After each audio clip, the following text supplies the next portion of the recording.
Hello everyone and welcome back to my channel. I have Hugo here today as a special guest for today's video, and I got this video idea off of Larissa, who we all know and love over here in the booktube community. So I did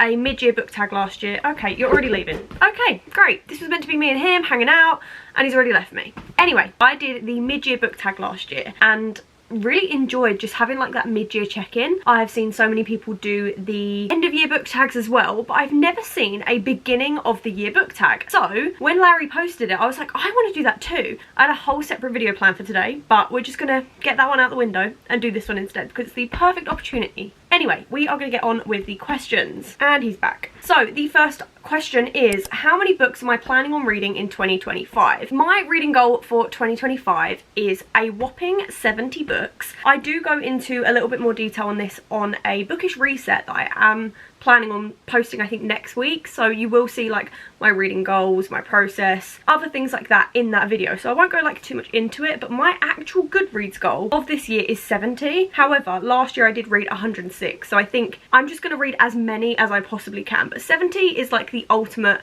minimum goal that I'm going to go for. Why are you so scratchy?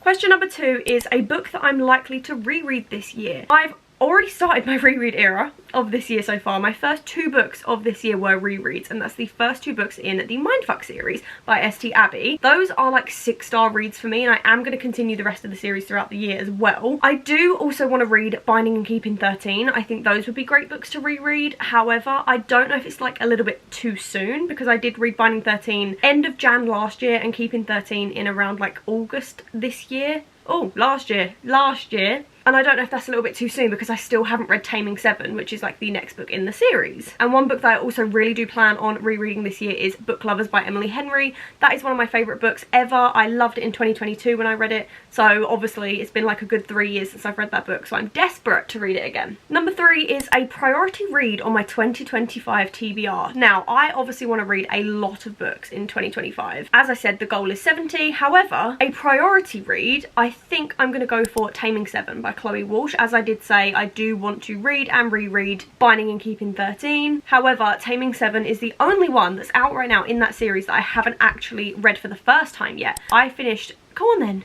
You obviously want to leave me. He gets so funny. He's been with me all morning. The second I whip my tripod out, he runs away. Taming 7 is the only one in that series I haven't actually read for the first time. I read Redeeming 6 and I actually finished that on New Year's Eve. Like, I was like, I'm not finishing 2024 without finishing Redeeming 6. So definitely that is in the cards to read Taming 7 as soon as I possibly can. Something new that I want to read, aka new genres or tropes. One of my goals, that again you will see a little bit more in my reset vlog, is to read 5 non-fiction books. I'm currently in the 75 medium or 75 day challenge, whatever I'm doing. And one of my goals throughout that is to read a chapter of non-fiction a day. But ultimately, as the year goes, I just want to read 5 non-fiction books. I've already read 1 and I'm already in my second, so that is a great thing. I've read This Is Gonna Hurt by Adam Kay, and I'm currently reading Miranda Hart's new book, which is I Haven't Been Entirely Honest With You, and really enjoying that so far because I absolutely adore Miranda Hart. I love her so much. In terms of genres or tropes, obviously, as I said, non-fiction. Tropes, I'm not too sure if there's anything I would actually specifically want to read. I think one of my main like things I suppose I could dabble a little bit more into is the accidental pregnancy trope, and for some of you that might be thinking like, what's going on here, because it's not a very wide loved trope ever. I've really enjoyed some accidental pregnancies. I don't want to say like too many book names because I don't want to spoil any books for you, but there have been quite a few. Like Out on a Limb, I adored that book last year, and some of my like 6-star reads have been accidental pregnancies, and I haven't realised it at the time until afterwards where I thought about it. I'm like, oh my god, there's a pregnancy in that book. Like, I don't think I hate that trope. I get it's not like the most convenient and it can be a little bit repetitive and annoying, but that's like, I just want to read more like unloved tropes this year. Also Marriage of Convenience, I know that's not necessarily like an unloved one, but I feel like I don't read any Marriage of Convenience books anymore. I think I've only read like 2, but that is another thing that I do definitely want to dabble in trope wise in the new year as well. If you have any other recommendations, definitely let me know. But yeah, I don't know. But 5 non-fiction books this year is like my ultimate new reading goal, if you know what I mean. A popular book that I want to read, I actually have this one on my TBR cut next to me here, which is The Dead Romantics by Ashley Poston. I have read every single other Ashley Poston book, I believe. I've read A Novel Love Story, I've read The 7-Year Slip. Is there another one? I don't know, but anyway, I haven't read this one yet, and this one's been on my physical TBR since 2022, which, if you're around in this universe, is a long time ago. So I definitely do want to get to this quite soon. I was going to read this in like the autumn time. It was fully set on my TBR. I literally had it in my hands ready to start, and then I thought of like another video idea or whatever and decided to start something else. So I actually didn't get around to reading this, but Ellen is literally begging me and pleading me to read this book every time she sees me, or we talk about Ashley Poston in general, which is probably quite a bit. She always says to me, Ella, you better get The Dead Romantics off of your physical TBR, like you better read it now because it's so good. And I didn't really love A Novel Love Story that much, and I feel like I'm quite with everyone else when I say that it wasn't what everyone thought it was going to be, but I absolutely love The 7-Year Slip. So I'm very excited to see where I am with this as well. Hello, you coming back? You're going to leave me again in a minute, aren't you? Yes. Yeah, you are. My most anticipated release for 2025 has to be Say You'll Remember Me by Abby Jimenez. And you were probably thinking I was going to say Emily Henry. I want to say as well Atmosphere by Taylor Jenkins Reid. I did go into like a big fat rant about Taylor Jenkins Reid in one of my recent videos. I think it was my most anticipated for 2025, my video from like 2 weeks ago or a week ago. It is because Taylor Jenkins Reid is like my all-time favorite author ever. However, I will say, if you're going to put it into order as to like what I'm most excited for, I actually think Abby Jimenez is the one that I'm like most anticipating in the new year. I cannot wait to have that book in my hands, and the cover is absolutely gorgeous. Like, I can't even describe it.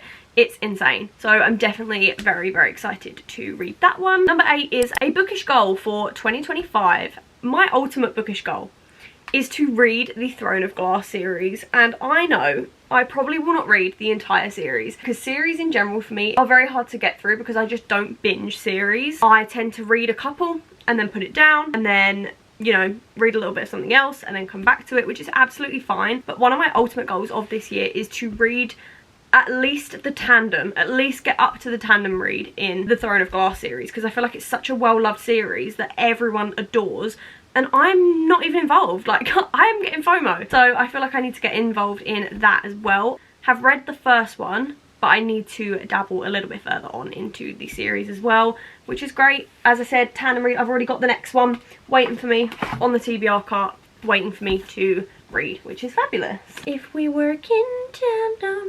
The next one is a book that's been on my TBR that I will probably never read. I hate this question because I feel like every single book that's on my physical TBR I've wanted to read at some point. So to say that I'll never read it is also a very, very bold statement to make, because I randomly get into the mood for like the weirdest books or books that I've had on my TBR for the longest. So if I say that I'm not going to read it and then I end up wanting to read it, that is like, mind your business. So I don't want to say that I will never read this book. However, I have written down here To Hate Adam Connor, because I read To Love Jason Thorne back in February last year. I planned a whole like reading romance for a week video for Valentine's Day, getting right involved in it. I ended up doing my blind dates with the book video because it just worked out better and easier for me that way. But I won't say that I'll never read To Hate Adam Connor, but I just didn't really love To Love Jason Thorne that much. Like, I was actually debating DNFing it for a very long period of time. I think I ended up with the audiobook and just finishing it off, which I just didn't really enjoy the book at all. So yeah, I don't know. I can't say that I'll never read To Hate Adam Connor, but it's definitely not up there with a priority at the moment. But I do want to read other Ella May's books. I've heard great things about Marriage for One, so I will definitely dabble into her writing again, just maybe not that specific book. I also have written down the second book in the If Love series by Anna Huang, because the first and second one are in a duology, and then the rest of the series just sort of does its own thing, interconnected, standalone, whatever, and I really just did not like the first book in that series, so why would I read the second one if it's a duology? Again, not saying that I'll never read them. I probably will, just to get them off my TBR, and they are fairly short books, so like they're easy to sort of just knock off my TBR. But yeah. The next question is a series that I want to read this year. Obviously, I have already said Throne of Glass, and that originally was going to be the answer for that question. However, I realised that I had already used it as an answer, and I'm going to try and do as many books as I possibly can. So the books that I wrote down are the Hoop series by Kennedy Ryan. This one starts off with Long Shot, which is a basketball romance series, and I adore basketball romances and basketball in general. As you guys know, I don't stop talking about them, but I feel like I don't actually read a whole bunch. I sit there saying how much I love them, but I don't actually sit and like read them when I can. This has been on my TBR since early 2023, maybe even Christmas 2020. Yeah, Christmas 2023, and I still haven't read it, but I think it's just a little bit intimidating to me right now, like starting a new series and stuff, and I'm obviously trying to prioritise series that I haven't finished yet and that I've already started. However, this is definitely going to be on my like top priority of 2025. I'm very in the mood to read this right now. And another series that I have for that question is Love Redesigned, which is the Lakefront Billionaire series by Lauren Asher. This cover is gorgeous. I absolutely love it. I picked this one up a couple of months ago, and I recently got the second one for Christmas, but I haven't actually started this series yet, so this is definitely one that I'm in the mood to read. I have my auto-buy authors going into 2025. I feel like my auto-buy authors haven't really changed over the last couple of years or so. It's normally Emily Henry, Abby Jimenez, Taylor Jenkins Reid. Anyone else? And I do also feel like Lynn Painter has become an auto-buy author for me this year as well, because I've really enjoyed some of her books. Oh, and of course Miss Elsie Silver, if I didn't mention her already. And I did want to say Frida McFadden, because I am slowly going through Frida McFadden's backlist. However, I don't normally get her physical copies. I normally read her on my Kindle, but I do actually own some of the physical copies now since Christmas, which is fabulous. A sequel that I'm anticipating is Legendary by Stephanie Archer. £10 new look gift voucher. Sorry. I really did struggle with this question. I was like, what sequel? There's so many like threequels where they're the third in series that I'm most excited about. I was really excited for The Wingman, but technically that is not a sequel, it's a threequel, and I have already read it now. I've been filming this. And there's a lot in series that I like the third in series. Obviously, as I said, I'm excited for Taming 7. Not really a sequel because it's not the second. I even had to Google the actual definition of sequel to see if it just meant the second book or if it just meant like the next in a series. But if we are actually being technical, it does mean the second in the series. So I'm most excited to read Legendary, which is the second book in the Caraval trilogy. I read Caraval, I think it was like April 2024, and haven't actually delved back into that series yet, simply because I just didn't really have the time. I was prioritising other things. However, I'm very excited to delve back into that very soon. What are some bookish things that I'm leaving in 2024? I have a couple that I did want to mention that also do go hand in hand with my bookish goals. For example, not DNFing books and forcing myself to read books that I don't want to read or that I'm no longer in the mood for. Obviously DNFing books I'm quite happy to do anyway. Like, DNFing books just doesn't even faze me really, and most of the time it's a soft DNF rather than a like I'm never going to read this book again. Majority of the time. I even considered DNFing my current read, which is The Nightingale by Kristen Hanna, which I'm very nearly halfway through. And I've decided to pick it back up, and I'm so glad that I decided to pick it back up now because I'm actually enjoying it a lot more. However, I don't care about the fact that I have to DNF a book. If I'm not enjoying something, I could be spending that time finishing another book, reading a book that I'm gonna love, a potential 5-star read, something that I'm actually in the mood to read. And I'm really in the mood to read this, so it's not the case with this one, but in general, if I wasn't in the mood to read this right now, I might love it in 6 months' time, so I would just happily put it down. However, I'm happy that I'm back in this book again. But anyway, that was just an example. Another thing is not branching out. I will actually get onto that in the next question, but it is kind of self-explanatory. It's not branching out in my reading, but as I said, we'll get onto that. And another thing is rating novellas. I find rating actual novellas in between series so hard, because when I was doing my like 2024 wrap up, I was like, right, I'm gonna rate every single book that I read this year. A lot of it was short stories and novellas, and unless a short story has like a significant impact in me, or a novella, for example, Believe Me in the Shatter Me series, I rated like a 5-star because it was the perfect wrap up to a great story and I really enjoyed it. However, none of my other novellas were rated quite highly because they don't really get you in deep enough, and I'm one of them people that really like personal connection in books. I really like getting to know the characters, getting to know the story, and a story is more than likely going to be rated higher by me if I already know the characters. I really enjoyed Saving 6 and Redeeming 6 because I already knew and loved Joey and Aoife from Binding and Keeping 13, and I like got attached to their characters and wanted to see their story. So I understand why novellas would be good for me because it gives me like a little bit more insight into the story, and I do really love and enjoy novellas. However, they don't give me enough to like rate it like a 4 or above. I feel like a 4-star or above on a novella is kind of a waste of a rating for me, so I don't really care, and it overall brings my like average rating that I give people down because I'm not rating highly enough. I just feel like it's kind of like a waste, so I probably won't be rating short stories or novellas anymore. But that's fair enough. So the next question is, how has my reading taste evolved from last year? As I said from the last question, this kind of does go onto the tail end of that, is being more open with my reading taste, trying out new things.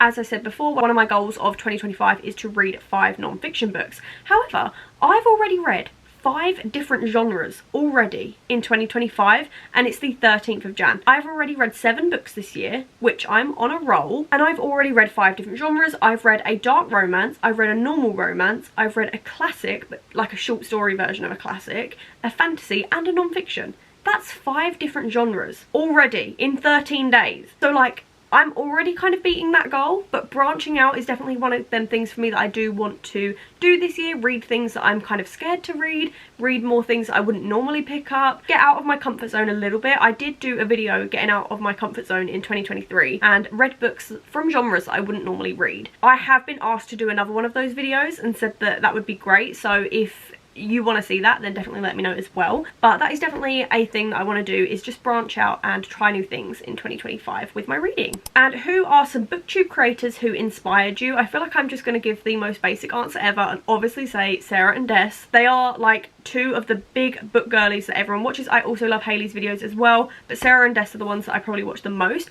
Of course, bestie Ellen, she's my in real life bestie and book bestie, so like I feel biased to say Ellen, but obviously that genuinely does come from my heart as well. I absolutely adore her videos and just her as a person. She's amazing, and I'm so happy to like go into 2025 with her as well as a booktuber. And 2 other besties that I absolutely adore are Alexa Ray and Natalie Lawyer as well. I have followed them since like early my book journey, have very much enjoyed their content. Natalie Lawyer's TikToks and Instagram is just amazing. Her book room, I need to go and stay in her book room. So Natalie, if you're watching, where's my invite, babe? Because that room looks so cozy. And Alexa Ray's editing is probably my favourite. Like, I love her so much. Now, another thing that I just quickly wanted to focus on before I end today's video is any original, I'm going to use that quote lightly, reading vlog ideas that you guys want me to do in 2025. I want to focus on my content in a new light. I do also want to come up with at least 6 really overly original ideas that you wouldn't normally see anywhere else. For example, I don't know if there is an example.